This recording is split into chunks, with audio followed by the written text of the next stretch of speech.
Greetings, Patrick here, have Cheetah View, and welcome to Dollar Theater. Dollar Theater is an ongoing series started by a good friend Josh Hobbs from Hobbs Horror, in which we watch and review films that we have acquired for $1.25 or less. And the movie that we'll be talking about today is 2023's The Hill, starring Dennis Quaid, Colin Ford, Scott Glenn, Bonnie Bedelia, and Randy Houser, among many. And this is a faith-based film set that tells the story about Ricky Hill, who in the late 60s and early 70s, he was a young man who could hit a baseball. Unfortunately, his body had several. He was battling bodily issues throughout his whole baseball career and his life. Actually, he was born with a disability in his legs that forced him to wear braces to keep his legs straight, but that didn't stop him from hitting the ball. And he just loved baseball. Mickey Mantle was his favorite player. Good taste. Ricky Mantle was his favorite player, and he could hit. Of course, him and his brother didn't have any equipment because their dad didn't really believe in sports. Didn't really believe his sons playing them, or even at the house. There wasn't any sports equipment at the house. No football, no nothing. So all they had was just a stick and a rock. And one day,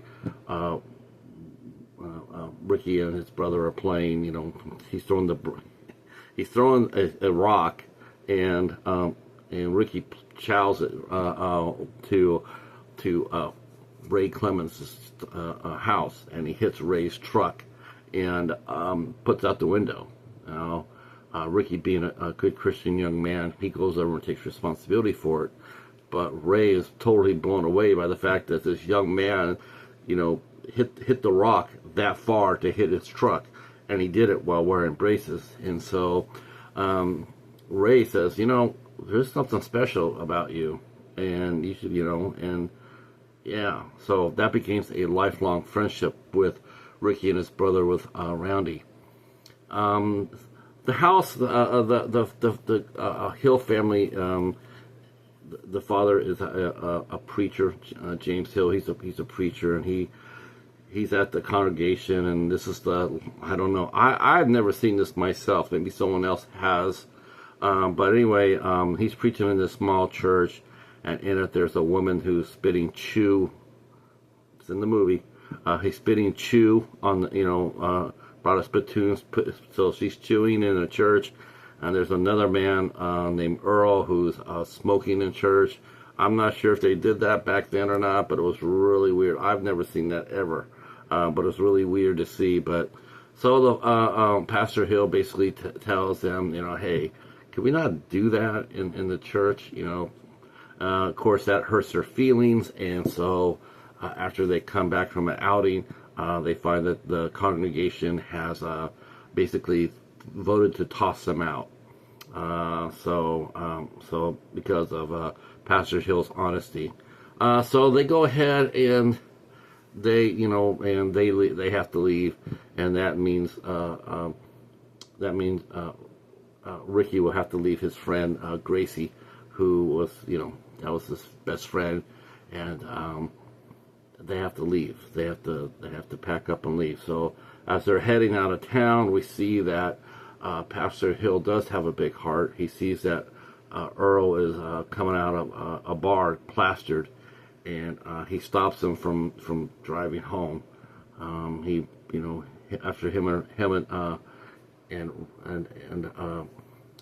Earl have a bit of a clash, he takes him home, and we see, it turns out that's Grace's dad, and we see that Earl is rather free with the hand, and so, but that there's nothing they could do about it now.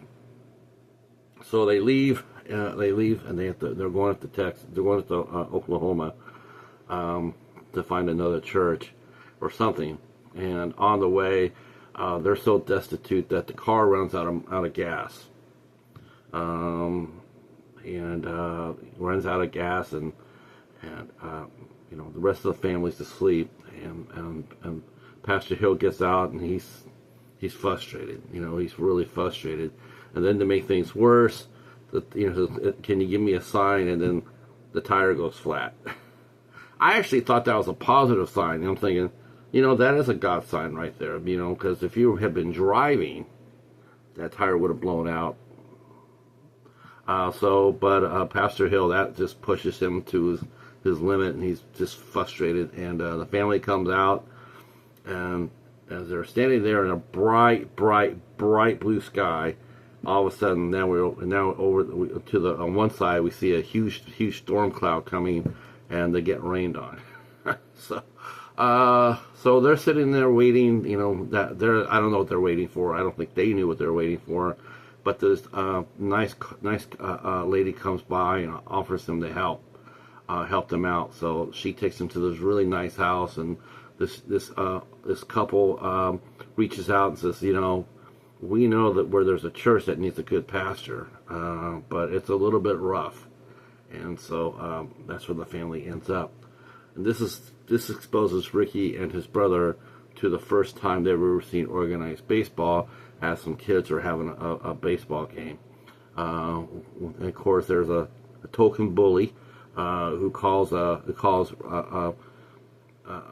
Ricky a robo kid. So it's like, okay, that's pretty good. But of course, Ricky proves he can hit, and he does. He takes the kid deep, and so after that, we see him trying to, he wants to play baseball, and his dad won't let him. His dad won't let his kids play any sports, and no matter, and they see there's another organized game, a league, and he wants to play, and basically it's not going to work out. Even after Ricky takes off his braces, he takes them off, and he's able to stand, and it's a cause for celebration. So Ricky thinks, well, maybe Dad will sign this waiver, but his brother says, that's not going to happen. So Robert, his brother, says it's not going to happen, but Robert decides to help out, and he signs the signature to allow Ricky to play. Well, what they weren't counting on was the coach coming over to the house to talk about Ricky and how good how good of a player, how good of a hitter he is. And so Pastor Hill finds out that their sons have been sort of up to something, behind him, and so he gets really angry. And of course, this brings the ire of Grandma out into play. And Grandma she was a hoot. She checked Pastor Hill every single way. Calling him out on his basically his selfishness. So it looks like it's not going to work out too well. He tells Ricky he's never going to play. He's going to take it out on his older son because he lied to him. He's going to give him a whipping. But at the last minute, he changes his mind, and so they allowed Ricky to play. And next thing you know, we pick him up when he's in high school, and he's a great hitter. He can hit the ball really well, and so everybody knows it. He says, there could be major league potential here. And of course, he meets up with his former girlfriend from Texas. She moves up to Oklahoma, Gracie, and they come up, they reconnect. That helps out, and things seem to be going really well. Except that Pastor Hill does not go out and see his son play baseball. In fact, he never did, and according to this, until the big finale game, and even then, he was there for one at bat. I have to tell you, when I was watching that scene with Pastor Hill walking up there and seeing his son play for the first time, it did bring me, it sort of had that vibe from The Rookie, where James Morris's dad came and watched his son play after being estranged. Now, I wouldn't say Ricky and his father were estranged, but it put on a tremendous strain on their relationship.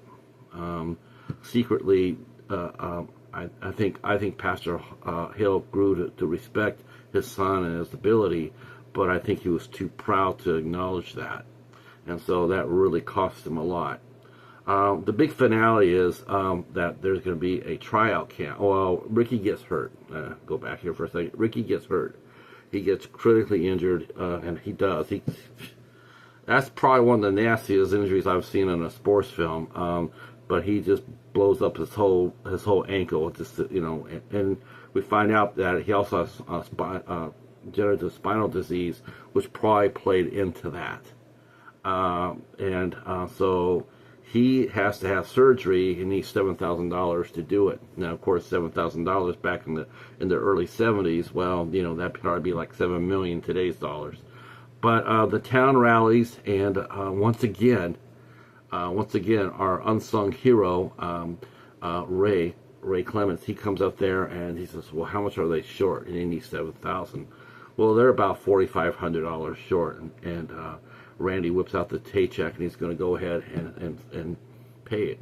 Now, this is where Pastor Hill's pride almost really cost him, because basically this scene shows that Ray really truly has been more of a father figure to his sons than he has, and I think he realizes this now. And he gets angry and he tells, we don't want your money, and we don't want you to interfere in our family business, this and that. It's not a pastor that's speaking, it's a resentful, prideful man that knows that he's messed up. Once again, Grandma comes to the rescue and basically puts Pastor Hill in his place. He says, if he wants to help out, he's going to help out, and they accept his check. Yeah, I have to say that Ray Clements was my favorite character in this movie. I thought Randy House did a great job. Really loved his character. So, of course, he has the surgery, and he has 2 months to rehab the best he can to go out for a major league tryout. So, and we find out that legendary scout Red Murph, played by Scott Glenn, is going to be the one running the tryout. Now, up to this point, my biggest complaint with this movie was that it was slow. The pacing is molasses. Not some of the supporting actors were not that good, but it's slow. It's not very much baseball action at all. I mean, it's just a lot of filler. But I could handle that. It was okay. But where this movie went off the rails for me was the tryout. Boy, that was some bullshit. I don't know who directed this or who wrote this. I know for damn sure that Ricky Hill was not sitting there going, yeah, that's happened.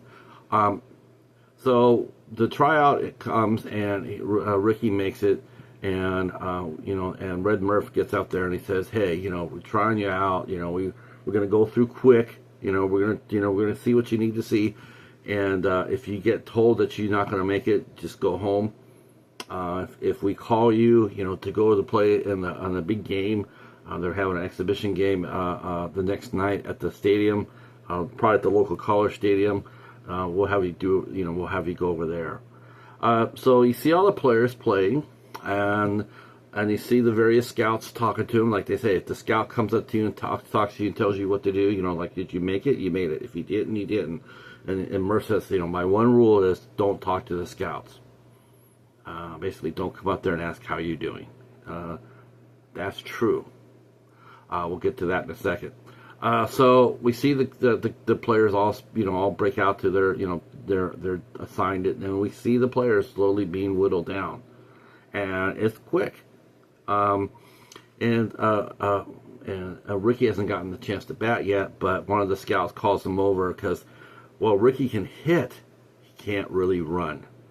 And we see that when he hits the ball, or plays in the outfield, he does not really, because of the injury that he had, he's not 100% rehab. This is the 70s, where sports medicine was still not much of a thing. Today, he might have had a chance, but back then, the fact that he got there after having a shattered ankle after 2 months, stretching the truth a little bit. For storytelling purposes, but he wouldn't have been able to run very well anyway. He would probably need a year of rehab, solid rehab, before he could come back and run. But that's that's the reality of the situation. But for the movie, he can't run that well. He can hit, but he can't run that well. So he knows this. So he knows he's not going to shine on defense, but he just wants to swing the bat. Well, a scout says, well, it's time for you to go. And he says, I hadn't got my at bat yet. And if I just want to swing the bat. If I can swing the bat, and I'll put every ball you throw me, I'll throw it over the fence. I'll moonshot it. So the scout says, okay, but if you miss once, that's it. He says, well, if I miss once, I'll cut myself. So Ricky goes over there, and sure enough, he hits bombs, which sort of amazed me a little bit, because you need the hip action, right? You need your power comes from your legs in baseball, and you can have quick hands, but if you don't have a powerful trunk, you're just going to be a punch and Judy hitter. But he's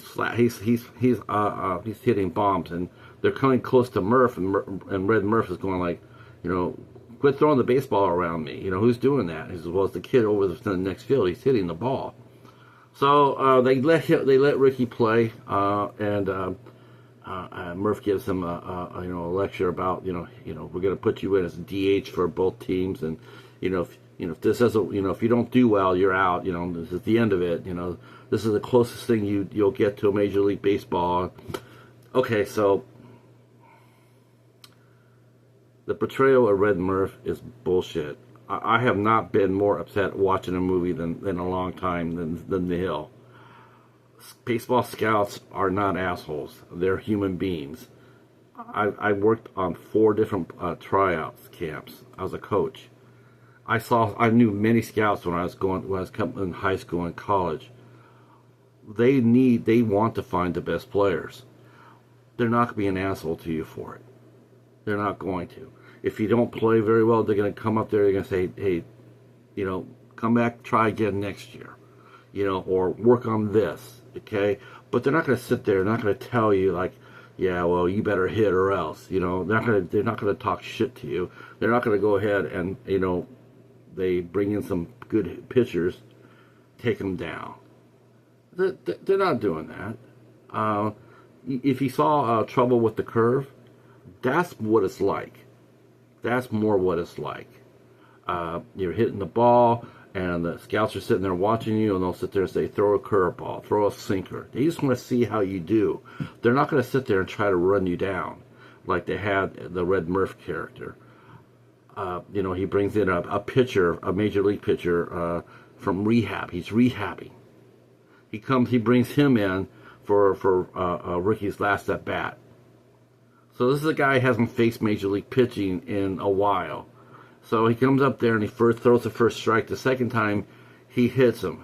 Ricky gets hit. Okay, it happens.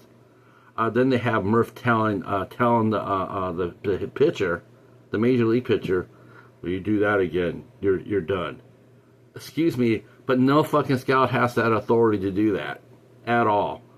In fact, it would be a minor league manager that would be there, or organizational man to be down there. It wouldn't be up to a scout, no matter how legendary it was. Murph did sign Nolan Ryan and Jerry Grody, among many others. But boy, oh boy, I tell you, that was some. I've seen some fantasy movies, and this ranks up there with one. It took a halfway decent movie, and just blew it up with the big finale. Ah, man. Okay, so maybe I'm ranting and raving a little bit too much. Hey, I'm sounding like Eric, but man, that just pissed me off.